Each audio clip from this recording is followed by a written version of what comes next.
Hürmetli benim подписчиклар, hürmetli тамашачылар. Бүгін мен бик хикмәтле бер тамашага килдем. Намир Сабировның Мона спектакль дип аталган тамаша инде ул. Анда мин дә катнашкан имештә клуб белән. Шулай татар эстрадасында беренче мәртәбә шундый уникаль әйбер ничек буларны көтәбез. Әгәр дә бу чынлапта уңыш казана икән, бу эстраданың киләчәге. Чынлапта монда экран плюс талант артисты әйтсәң инде. Алла бирсә, җырып чыгар дип уйлыйбыз. Инде менә барыгызны да бүген көлке көне белән, аны алдау көнендә диләр. Иң мөһиме безнең бүген театрга 41 яшь дуслар. Кемнәр менә 80нче елны туган 1 апрельдә, аңа инде 41 яшь. Әле без калып кеше сыман йөрибез сәхнәләрдә. Һәммәне шунда маршрава китте. Ничек? Юбилейда кунаклар маршрава китәме? Әйе?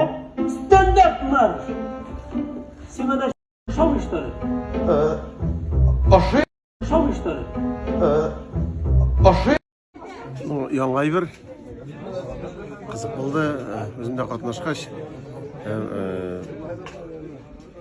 Беренче көн шакыра халыкка шадылгай, мен карап тордым. Халык чын күңелдә нәрсә булды дип утырдылар. Әле бу безнең эстрада булмаган әйбер, шакыра Данир молодец, тырышкан, бик күп хезмәт кергән монда. Режиссер Марсель Махмутов, бик молодец. Яңалык менә горурланып утырдым. Бар. Алайса эстрада бездә юк, бездә шулай куандырылган юк, менә җегетләр уйлап чыгардылар. Ничектер менә рус артистларына да пародия бар. Ул ничектер менә бу Рәшәй ишендә бер дустана яшәвен дә күрсәтә, чөнки халык кызыксына урыс эстрадасы белән дә, һәм инде безнең татар артистларына да менә шу урыс эстрадасына әкрен генә үрмәләргә бер җай. Шуңа күрә безнең татар артистлар шәп килегез, карагыз.